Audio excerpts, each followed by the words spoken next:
Sure. Can you see my presentation well, Tommy?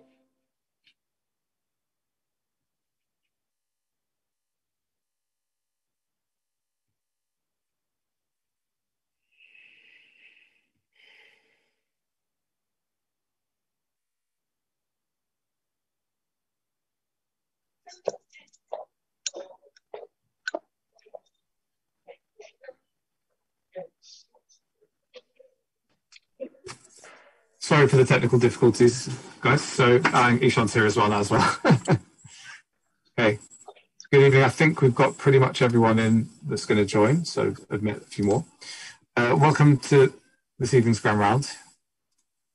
Yeah, so welcome to this evening's Guy's virtual Grand Round, which today is again being presented by Ali Al-Alami, who's a head and neck consultant at East Kent Hospitals.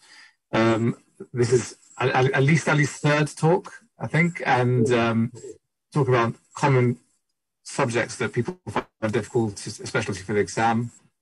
And today he's chosen a topic that has evolved greatly over the last sort of 3 or 4 years in reducing the unknowns, investigation and management of the unknown primary.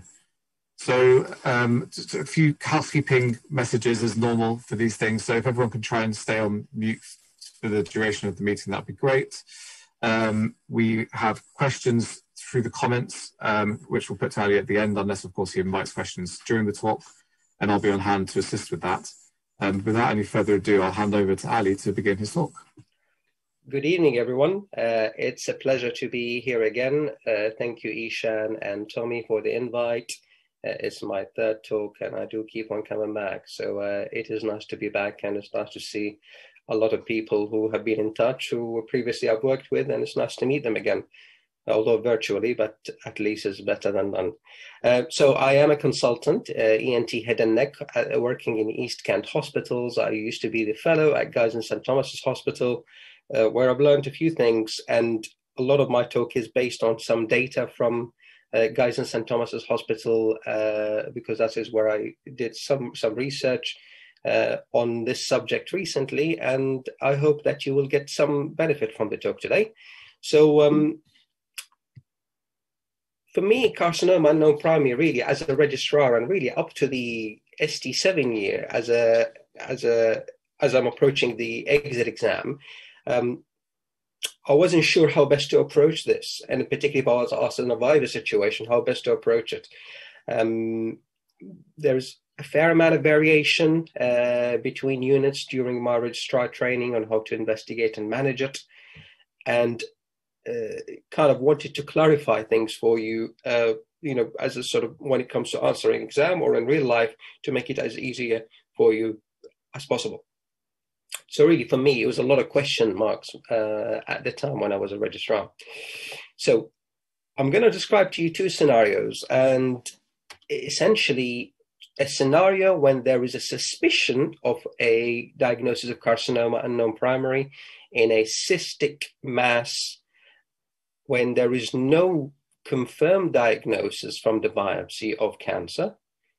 And the second scenario, when there is a squamous cell carcinoma picked up on the biopsy from the neck mass, and how to investigate and manage it. Again, a lot of these some of them are my personal opinions based on evidence that I've read, but I appreciate there is variation amongst MDT. And it would be good when it comes to the exam is really find out what your own MDT does, so that you can talk about it confidently if you do get asked about it. So the usual presentation for this is that they present to you with a neck mass.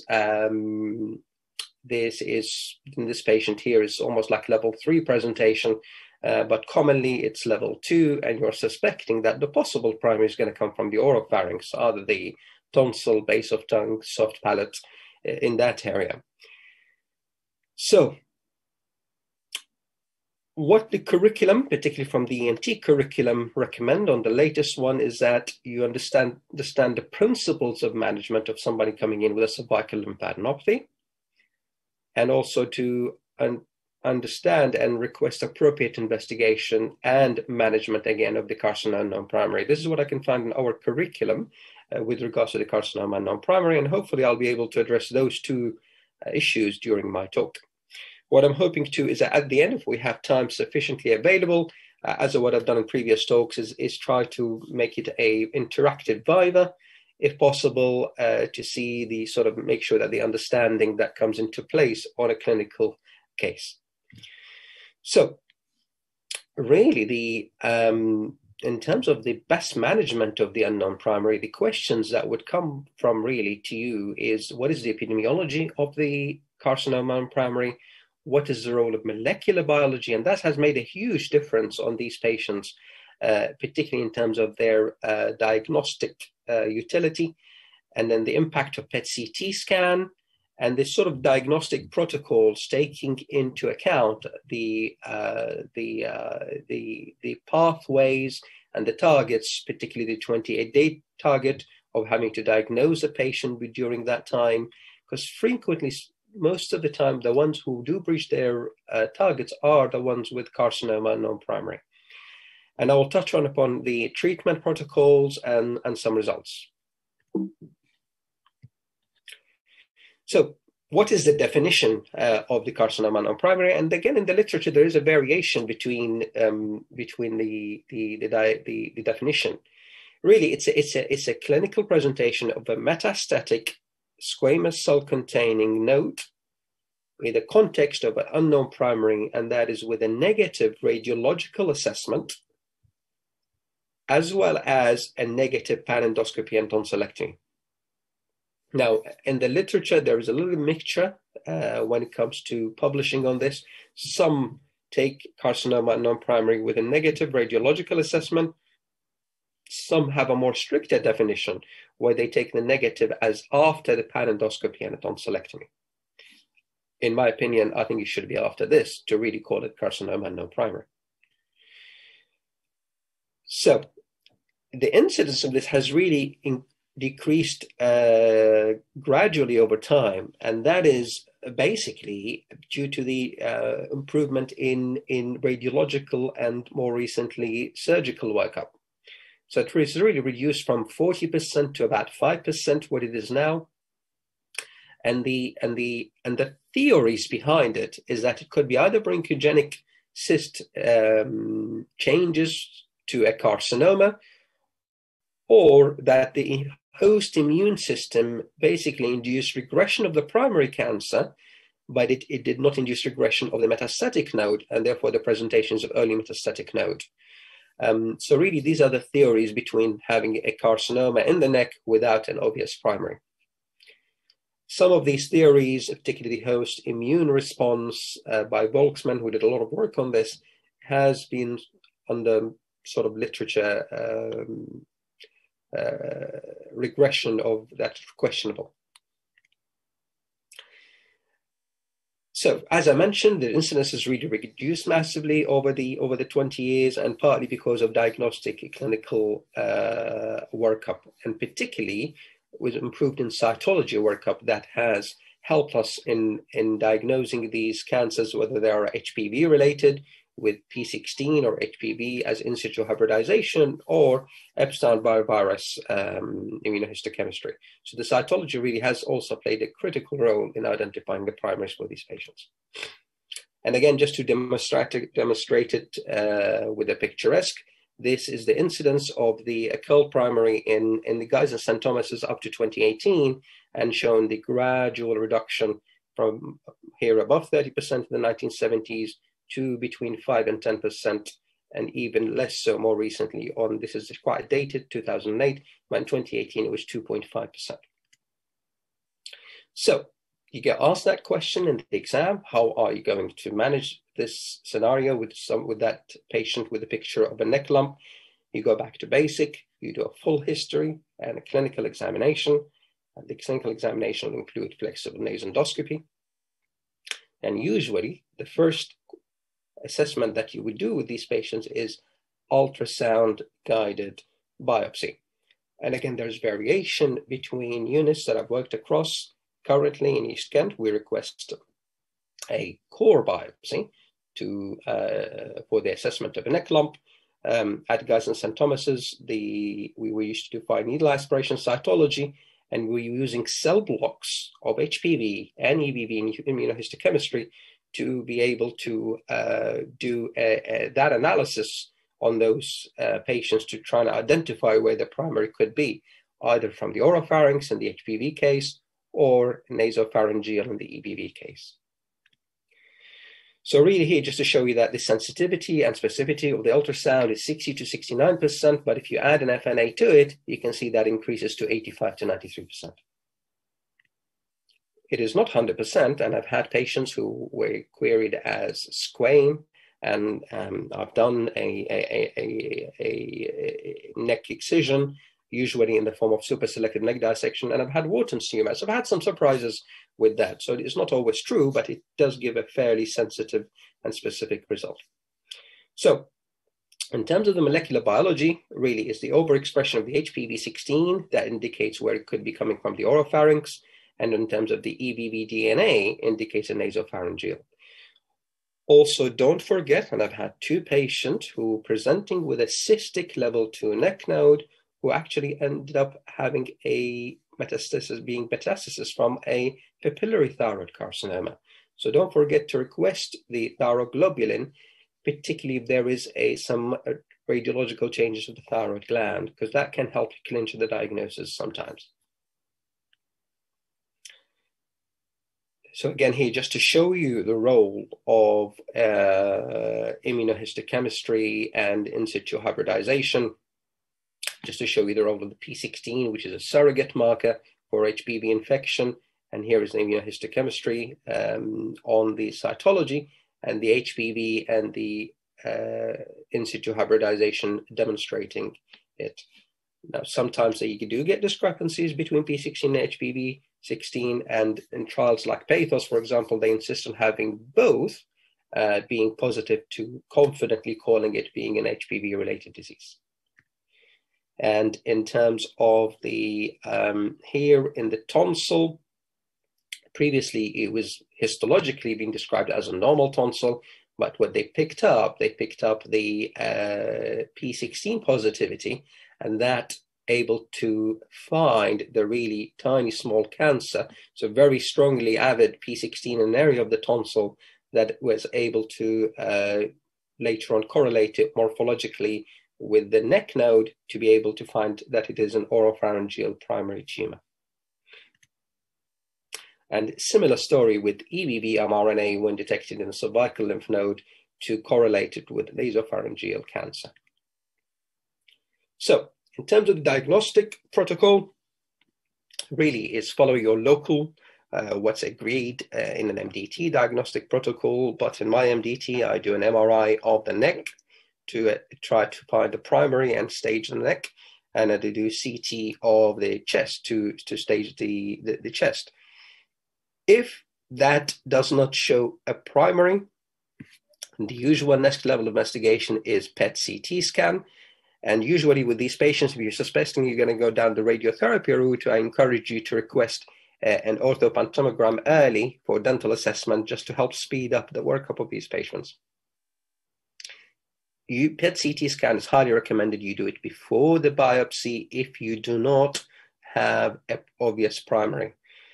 If most MDTs, as well they are doing now, request PET-CT for oropharyngeal cancers to both guide therapy as well as for response post-treatment, then you can request that if there is an obvious primary, but if you don't have a primary, then definitely recommend you do this before the biopsy. And then this be followed in by a pan endoscopy, including palpation of the base of tongue. And don't remember the oral cavity. I have picked up some oral cavity cancers that were only evident when I've done a pan endoscopy. And doing a tonsillectomy usually is the first workup in majority of the units. And I will talk about tuberous mucosectomy later on. So again, just to show you the incidence over time here from the Guy's and St. Thomas's data, that with the CT, MRI, and PET, the incidence of these patients of carcinoma non-primary reduced because we were able to pick them up more readily. So the other question would be, do you do a bilateral tonsillectomy or you do a unilateral tonsillectomy? I was very surprised when I was a trainee to find out that it can be up to 10% of synchronous tumors. And there is evidence behind it. These are all the studies that have shown there is potentially of synchronous tumors. And also what I do a bilateral tonsillectomy. So that's a rationale for bilateral tonsillectomy. And I do a bilateral tonsillectomy to help with the radiological assessment of the response to the tumor afterwards when both of the tonsils are out. So to answer that question, I personally do a bilateral tonsillectomy.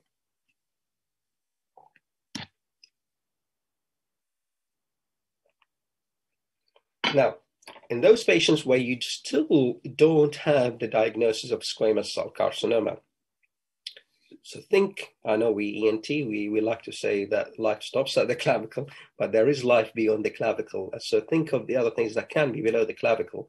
So undifferentiated carcinomas or lymphomas can present with that, and also the other serum markers that can help with other distant primary as a cause. Now, if all else fail, my practice is to do a selective neck dissection to two purposes, really. First purpose is to confirm the diagnosis of a squamous cell carcinoma, if there is one, and also to stage the neck appropriately and potentially treat the neck. Because if you have one lymph node, which is you later prove to be HPV-related squamous cell carcinoma, then potentially you have treated the neck, and then the hunt for the primary with the tongue-based mucosectomy can be done at a later stage, or at the same time, depending on your setup and your practice. So just a note, generally speaking, incisional or excisional biopsy before a definitive diagnosis is not recommended, and it has been shown that there is a risk of higher neck recurrences and distant metastasis and wound breakdown with those patients who only get an excisional biopsy. Really the thought process that if you do something like that and you do an excisional biopsy and you do come back to a squamous cell carcinoma, some believe that you should do a radical neck dissection in those patients if you're going to treat them surgically. Obviously, if you treat them with radiotherapy, it's a different argument. So the next step, so we've talked about the patient and their clinical workup. We've talked about the role of ultrasound and biopsy. The next is usually MRI scan, and if the MRI scan doesn't show you the primary or CT and some MDTs, then PET CT is what you go for. And this is just a picture to show you the FGG avid disease in the neck. And here this is a systematic review, is quite dated now, but they all conclusively have shown resulting in a overall improved pickup rate with using PET CT in the evaluation of the carcinoma and non-primary patients. And this is a study, again, done from Guy's and St. Thomas's. And essentially what is shown that the SUV max, so that the summative uptake value, a ratio of more than 1.6% between the two tonsils or base of tongue, is shown that this is associated with 62% sensitivity and 100% specificity. So in conclusion, with the PET CT now is really well established in the workup of carcinoma and non-primary. It really needs to be done before the biopsy. Now, this is maybe a bit controversial and really very MDT dependent, but during the COVID pandemic, where access to theater was really very limited, or you want to minimize the delay in pathways of these patients, we have accepted that if we have proven a cancer in the neck, that we could accept a PET CT if there is evidence of cancer obvious on the PET CT scan to avoid a panendoscopy or biopsy. However, I think in the carcinoma and non-primary, I don't think it does replace a full surgical workup, including a tonsillectomy. And for conclusion, really, the PET CT scan is not good for tumors of less than 1 centimeter. And that is when the MRI can be helpful and the clinical evaluation of the patient is helpful. So this is a patient who is more than 40 years old, presenting with a branchial cyst. In my books, somebody who is more than 40 years old, it's cancer until proven otherwise. And you should do all the workup of, as if you're approaching this like a cancer, until proven otherwise. And if there is no disease, otherwise disease in the MRI or the PET CT is what I do request for these patients, then I do a selective neck dissection of 2 to 4 rather than a lumpectomy to help with that. If they're a younger patient who have no risk factors, then obviously just a branchial cyst excision is appropriate. So in terms of the journey of the patient to be able to, one, treat them timely, and there's a lot of evidence to show that if you treat these patients in a timely manner, they have a better outcome in terms of, and from an oncological perspective, and also to reach your target, particularly the 28-day target. Really, a neck lump clinic is your way to achieve that. And that's when you get very quickly an SCC result if there is one. Some units are lucky to have that cytology assessment being available on the same day, followed by the radiological investigation, including a tonsillectomy, so that the MDT meeting is done within 28 days to diagnose those patients and give them the answer, which is the target of 28 days definition. So, the role of tongue-based mucosectomy. Over the last few years, things have changed, and we are able to remove the lingual tonsil via multiple routes. You can either do it endoscopically with a monopolar, you can do it with laser, or you can do it using the robot. So really here, this is the workup that I tend to do for my patient. You take a history, examination, ultrasound guided biopsy, and here you stage them, including a PET CT scan. And if you have an obvious target, then you could argue that if you have a small lateralized tonsil cancer that you can see macroscopically, then really definition is not carcinoma non-primary. You can just take a biopsy of that, because potentially these patients can be enrolled into a PATHOS trial if it's running, or if it's a T1N1 disease, you could argue that a single modality with surgery alone, if you have margins from the primary, then that's it. And I've had a patient recently who had this scenario. It's rare, but they do happen. Or alternatively, if you still haven't found a primary, then you can do a tonsillectomy and tongue-based mucosectomy at the same time. And then if you do identify a primary, then after MDT discussion, you could either treat them surgically or with radiotherapy if you still haven't found a primary.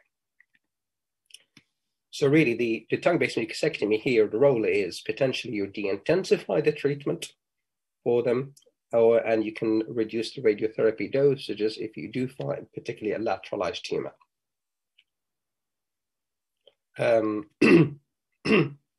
So in terms of moving on to the treatment for those patients, really for a small volume neck disease, if you have through the MDT discussion, you're going to treat this surgically, you can do a selective neck dissection for N1 or N2B disease.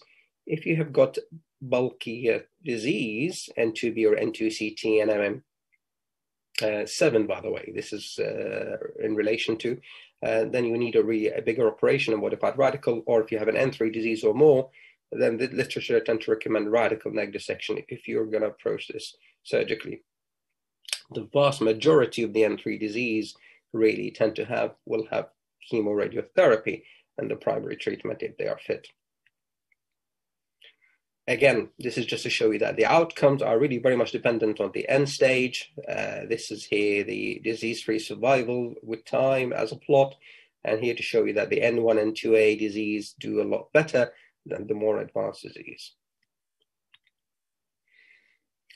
This is again a study from Guy's and St. Thomas's, just to show you that in 25 patients, the 5 years disease-specific survival and regional recurrence-free survival was 76 and 80% for a patient who had N1 to N3 disease. And this is just to show you a logarithmic graph that the N1 disease, again, do a lot better than the more advanced disease. And this graph just to show you the difference between HPV positive and HPV negative disease.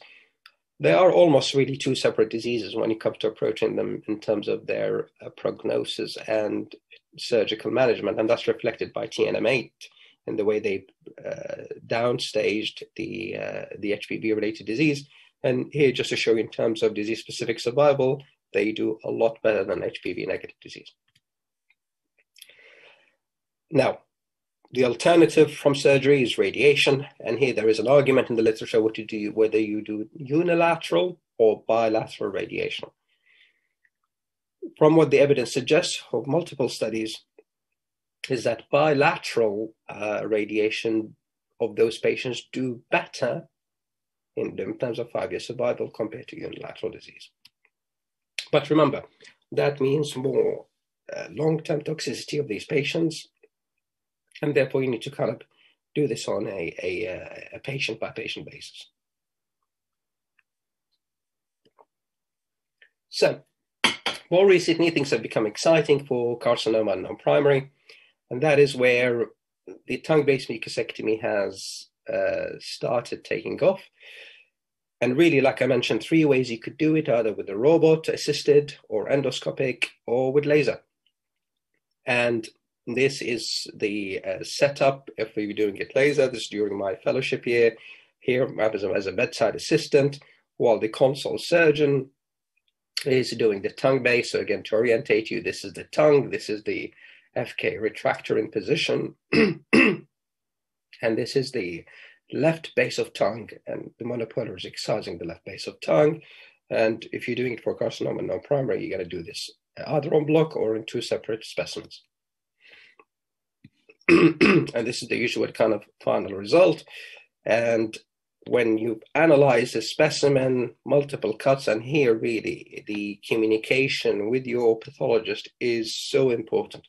And I do highly recommend that you take these specimens yourself to the pathologist to kind of tell them where you think the cancer is, potentially just by palpation of the tumor after you've taken it out. So they can really look in more details. And this one picked up a tiny 3.5 millimeter primary cancer. This is some work that I did during my master's degree, looking at the different techniques of identifying the primary with carcinoma non-prime patient, so that the transoral laser microsurgery pickup rate of about 50%, transoral endoscopic surgery had a lot lower, transoral robotic surgery similar to the laser findings. However, one thing I would say that some of the laser studies were quite heterogeneous and included some FDG-avid lesions, while the TOEIC studies were quite strict in their definition, as they had to be FDG negative. And in terms of the robot, again, they were mixed bag. But essentially, the outcome is that tongue-based mucosectomy is a useful adjunct in the workup of these patients. So this is one of my patients. The first one actually I did as a consultant, who I did a tongue-based mucosectomy. There was no primary identified with a nodal disease, that she had 2 lymph nodes. We've decided as an MDT that we're going to treat this with chemoradiotherapy. However, in some MDTs, the variation is that you do a neck dissection and you could just watch the primary, because if it does not declare itself, you should do, say, the radiotherapy.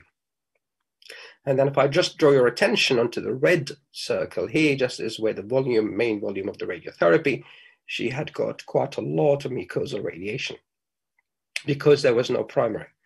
Compare that with this patient, who, after a tongue-based mucosectomy, I found a tiny, I think it was 11 millimeter primary nodal disease, which was quite lateralized in the tongue base. And what it meant it had a lot smaller volume radiotherapy and to the neck as well compared to the previous one, which is obviously going to be associated with less morbidity. So really, to bring in 2 scenarios here. Scenario 1, where you don't have a diagnosis from the biopsy alone, where I tend to do, you do the same workup, you do a PET CT and MRI scan, Still no primary. I do a selective neck dissection in those patients to confirm the primary. And then if you have nodal disease of N1, I go back later on to do a tonsillectomy plus or minus tongue-based mucosectomy.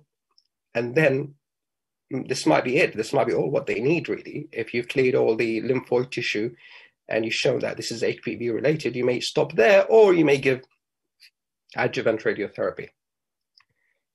This is in scenario 2, where you have picked up squamous cell carcinoma.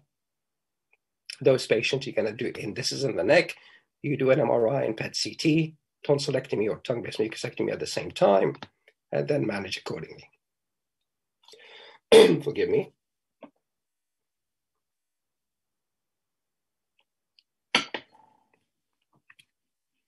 So really, my conclusion is, when it comes to your exam, have a clarity what you will do yourself and for those patients on the 2 scenarios.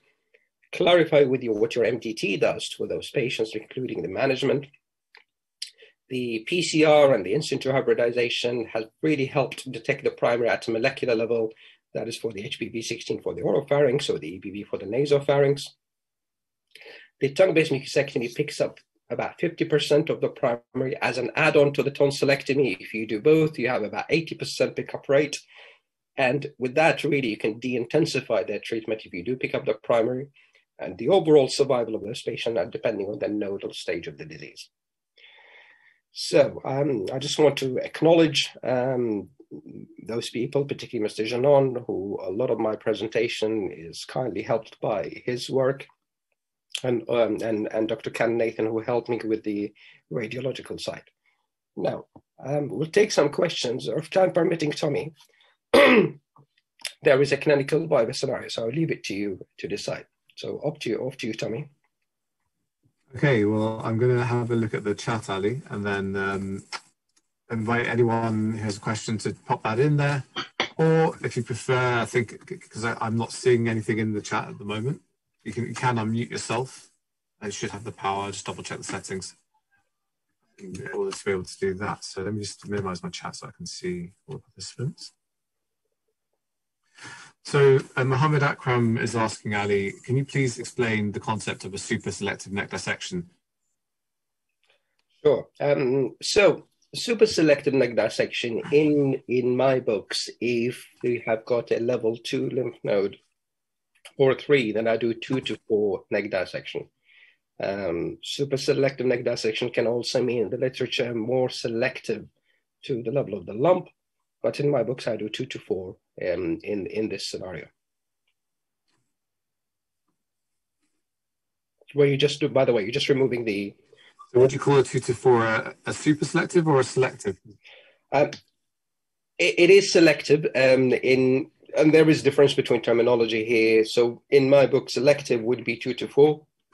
Super selective, you can do 2 to 3, particularly in a sort of a branchial cyst sort of scenario. But it just means removal of fibrofatty tissue, including the nodal disease, and clearing that area fully, rather than just doing a lumpectomy. So it's sort of what you take out tissue between a lumpectomy and a selective neck dissection.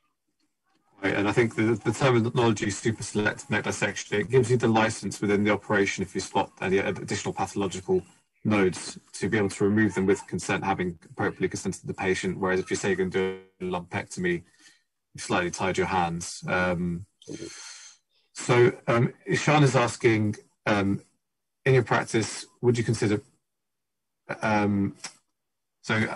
he's saying, would you consider primary oncological treatment as opposed to surgical treatment? I think maybe that came out slightly in the talk. But if you'd say, Ali, maybe the question should be, when do you go for surgery and when do you go for the oncological therapy once you've confirmed cancer in a node? Because I think what may have been missed there is that the fact that you kind of previously said that you would go for surgery when you have a branchial cyst type scenario where you can't demonstrate cancer. But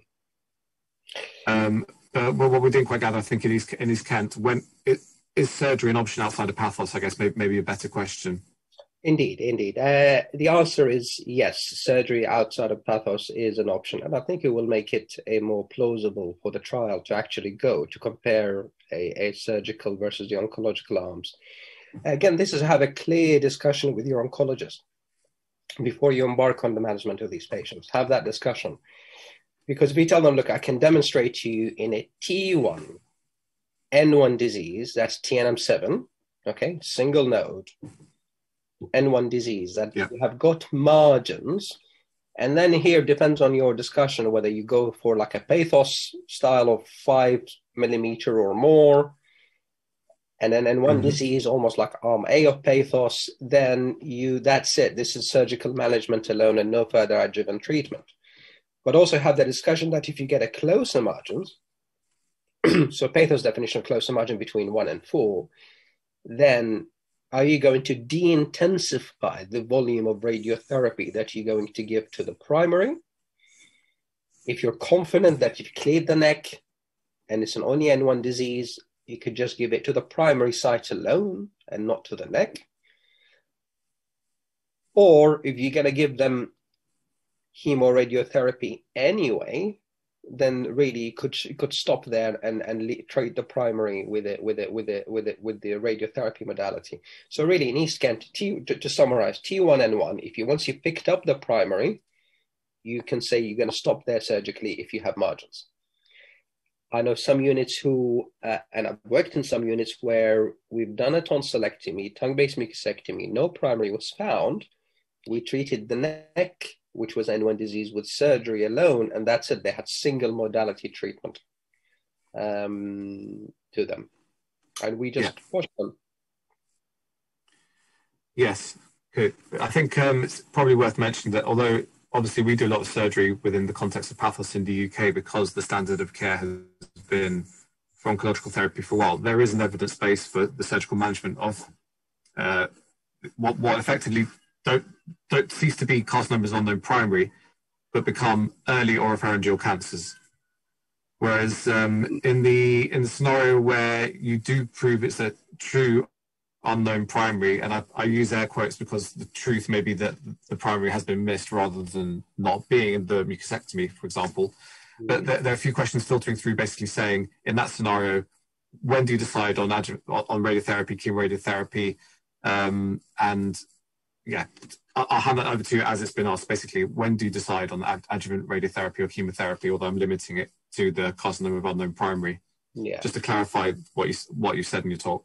My feeling is that if you have more than an N1 disease, okay, so that's TNM7, more than N1 disease, i.e., a couple of nodes which are a couple of nodes rather than a single node, or a node which is more than 3 centimeter.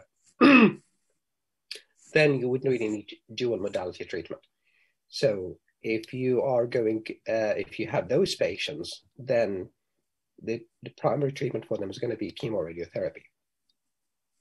Yeah, and I think that's probably fairly universal, isn't it? Because based on TNM7, I suppose, to guide treatment, whether or not you give radiotherapy or chemoradiotherapy is dependent, as you say, on the extent of the nodal disease, which, although is known prior to having any diagnostic procedures or operations, you only really decide once you've filled in your workup. Which brings me on to the next question, which specifically asks, so Mega Goyal asks, can you please clarify more about branchial cyst management in over 40s? I think obviously your talk did go through your algorithm for that, and it might be worth bringing up that slide again. But I guess I would also modify that question slightly, saying why 40, and what is the role of risk factors in your decision making in that thing. So there you go. Oh, sure. You have it in your algorithm, so I'll let you take it through one more time. So again, you go back to basic in terms of history and examination. And in your history, you pick up the risk factors that there are smokers, drinkers, then that makes me suspicious of cancer until proven otherwise, really. So a cancer of oropharyngeal primary, or risk factors, sorry, I should say, of oropharyngeal primary. The age 40, it is a bit arbitrary. It is what sort of generally what's talked about, but really it's just your hunch as a clinician. If somebody who's older should really approach it as a carcinoma and no primary. It doesn't mean like 39 and 355 days you go down the route of branchial cyst, or 40 you go down the route of carcinoma until proven otherwise. It's just a general consensus the patient has risk factor, he or she has risk factors.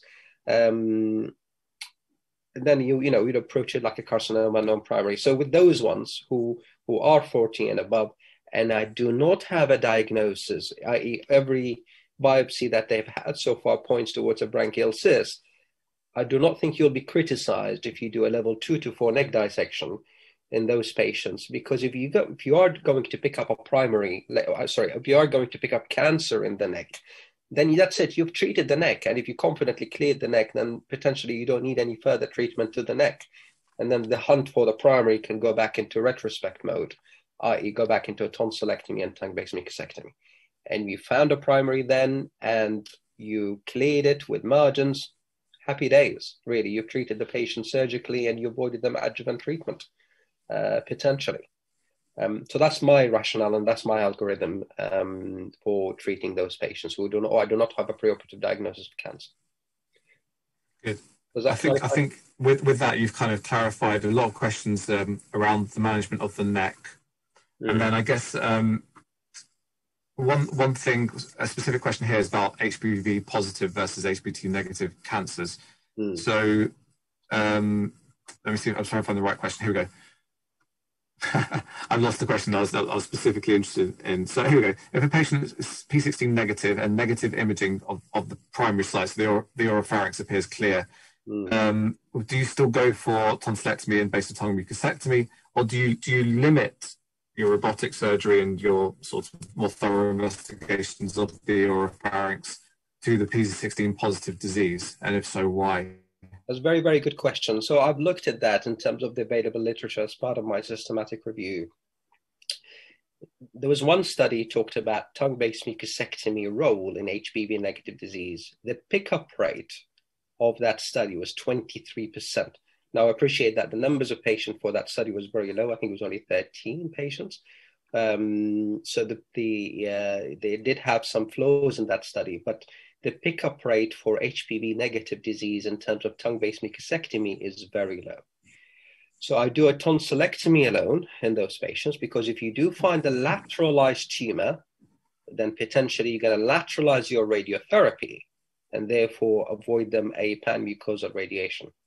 And because of that, at the moment of the data that we have slow pickup rate in tongue-based mucosectomy, I do not do a tongue-based mucosectomy in HPV negative disease. It's a more aggressive disease. So really the main treatment for that is going to be oncological with chemoradiotherapy.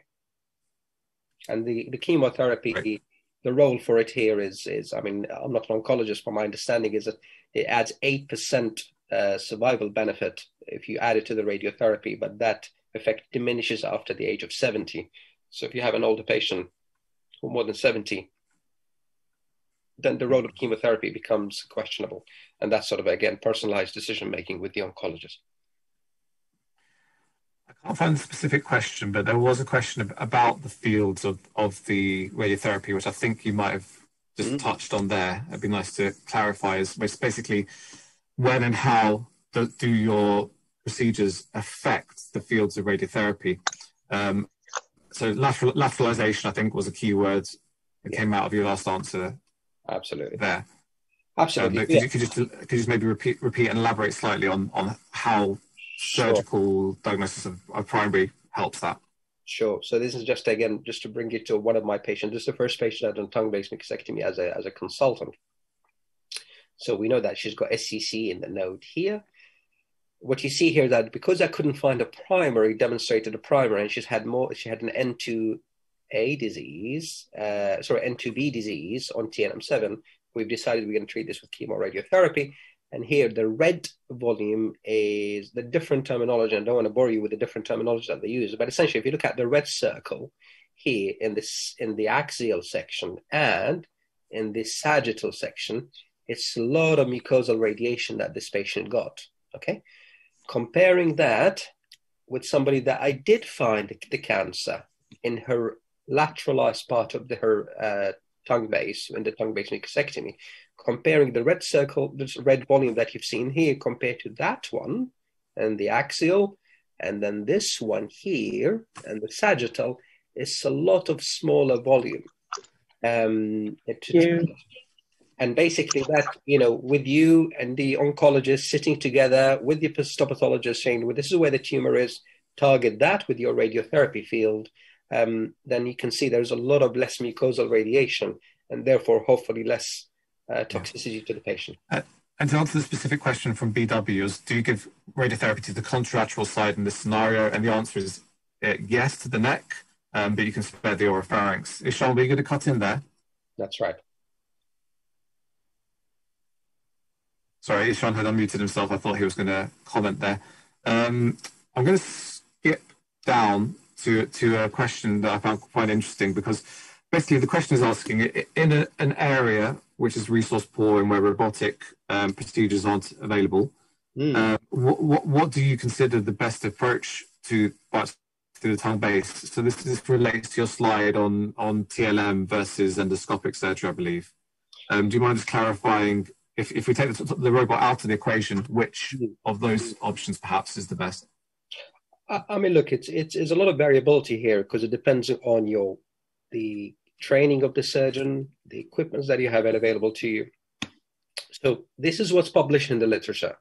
Transoral endoscopic electrocautery is where you put an endoscope, the bit that they use on the nose, and use a monopolar, a straightforward extendable monopolar, and excise the tongue base. And at the moment, I'm doing that because I'm not using the robot just yet as a consultant. I'm working on that. Look, there's very little written on this. So Cameron Davis' husband only published on, I think, 11 patients, and Sudoku added 3 more patients. So really, is very little published on that. In theory, this is more inferior based on what else is published out there. However, bear that in mind. These are really true unknown primary patients who are FDG negative, versus the laser is your other option, where you are suspending them with a laryngoscope or a pharyngoscope to target the base of tongue. In my experience, I found it a lot more difficult and challenging technically to get a good view and excise it with laser. That's not to say I'm belittling that at all. In fact, no. But it's quite technically more challenging procedure than the robot. Robot makes it a lot easier for you if you have access to it. But what's published in the literature that the laser is more superior to this, but take that with a pinch of salt because there is a lot of heterogeneity in the data and there is FDG avid disease added on that data. So if you're talking about evidence-based, then the laser is the answer, but it's perfectly acceptable you do it with an endoscopic cautery if that's what you have.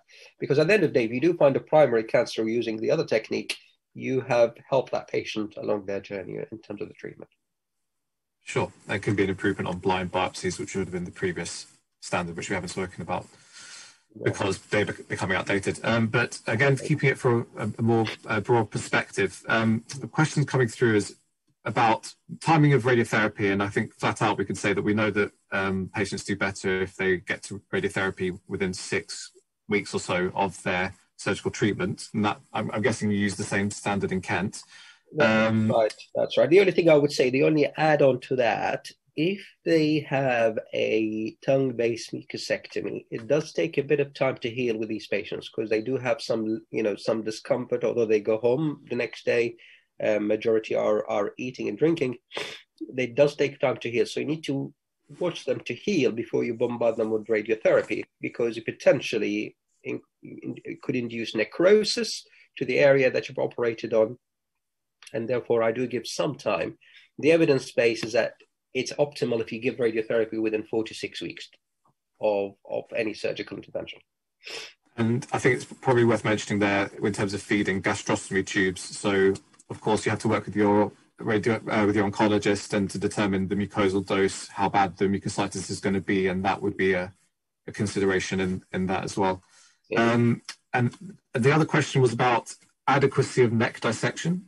Essentially, I guess it's a bit of a textbook question, but I'll put it to you, is that what is the adequate yield of nodes to be able to say that a neck dissection has been adequate for the treatment of STC? I think we can put that question in general rather than just limited to the unknown primary, but anyway. Yeah, so from my reading is if you get 5 nodes per level of a neck, then you've done an adequate job. But you kind of know yourself really when you do the surgery if you cleared that level or not, if you cleared level 2A or 2B adequately or not. You kind of had that feeling generally as a surgeon, but the textbook answer is 5 nodes per level. Yeah, and I think it's somewhere where in the future we may change greatly in our practice in the way of, if you have a very skinny patient with very few nodes, you know you've cleared it, but at the MDM it's not always possible to show that, and then in some MDTs with appropriate allowances for consent and information governance, you can have photos to demonstrate actually the neck and show if there's nothing else to take, then there's nothing else to take. Indeed. Right. Another question is not so much related to the unknown primary, but I'm willing to go with it if you are. Is, if you get a recurrent squamous proliferative lesion and you sort of excise and it still shows a squamous proliferative lesion, what is the role of neck dissection and radiotherapy in such scenarios? And I guess that we have these problems, especially in recurrent respiratory papillomatosis, where you have these squamous, well, is it RRP? Is it squamous proliferative lesion? What is its potential for transformation? But yes, I guess the question is, in a squamous proliferative lesion, would you consider neck and radiotherapy treatment? I think here you go back to basics in terms of your risk factors of those patients. Are they smokers? Are they drinkers? Are on the older age group? Then you can have a frank discussion with the patient. They said, look, there is a potential of cancer there. And then you do a joint decision with the patient. My practice as a head and neck cancer surgeon, if there is doubt of cancer being there, then surgical management really to prove to the patient and to prognosticate the neck. So I would say surgical with the taking on in fact the risk factors of the patient and the decision making process. Good. I think I've got another one here about swallowing in relation to transoral surgery. And the question is from Sarah T. to asking whether or not the swallowing outcomes are different between patients that had different techniques for their base of tongue mucosectomy, so essentially TLM versus TORS. And from memory, I can't remember if Pathos is going to compare, because Pathos is a study of both techniques. So you can do laser, you can do TORS, you can do TLM, you can do TORS. I'm not sure whether within the trial there are arms comparing the swallowing outcomes between the methodologies. No, I think there isn't. Yeah. They taken transoral surgery is the term that they use, whichever method that you use. So, and I guess in answer to Sarah's question, I'm not aware of any other of the orator type trials or the ECOG trials that are directly comparing the two modalities in terms of swallowing outcome. Maybe someone else can correct us in the comments. There is a trial that is ongoing in Ontario, in Canada, which is addressing the tongue-based mixectomy in the workup in carcinoma and non-primary patient, who I believe they've included as a functional outcome as a swallowing. So I hope that trial will give us the answer to that question. Yes, I think there definitely could be a difference, given that we know the sort of depth of thermal injury between laser and monopolar is different. Ali, we've got 5 minutes left, so I don't know if you wanted to try a scenario or if we want to just leave it with the questions, because I think we're pretty much getting. I think we'll probably we'll leave it with the questions, because we had a lot of questions today, which is good. But I think to go through a scenario will take a bit more than 5 minutes. But yeah, we'll leave it with the questions. Yeah. So perhaps to wrap up, though, you can maybe let people know how they can get in touch. And I'll just remind people that we'll, having checked the recording with you, hopefully be able to upload this to the AOT website so that people can see it, and that'll also be accessible via the YouTube channel as well. But yes, sure. if you don't mind just letting people how they can get more information, or if they'd like to discuss any cases, etc., with you, as in a clinical way rather than a. That's fine. Can you see my email address? Yeah. I've just added. So by all means, get in touch with me via email address directly, and I will endeavour my best to to answer your question, and happy to take any. Great. Thanks everyone for joining this very good turnout, especially now that we're quite long into this format. I'm glad that it seems to be growing rather than anything. We'll be back again next week. Please join the mailing list, and Ishan will email out the reminders as usual. Please let us know if you have any feedback about how we can perhaps address topics that are common issues that we haven't touched on. And other than that, I think all that remains to say is thank you very much again. Ali, you're becoming one of our most frequent contributors to the Virtual Grand Rounds series. My pleasure. And always really well focused. I think always really useful for people coming up to the exam, which are a major audience. And yes, and we hope to invite you back for another talk in due course. Thank you.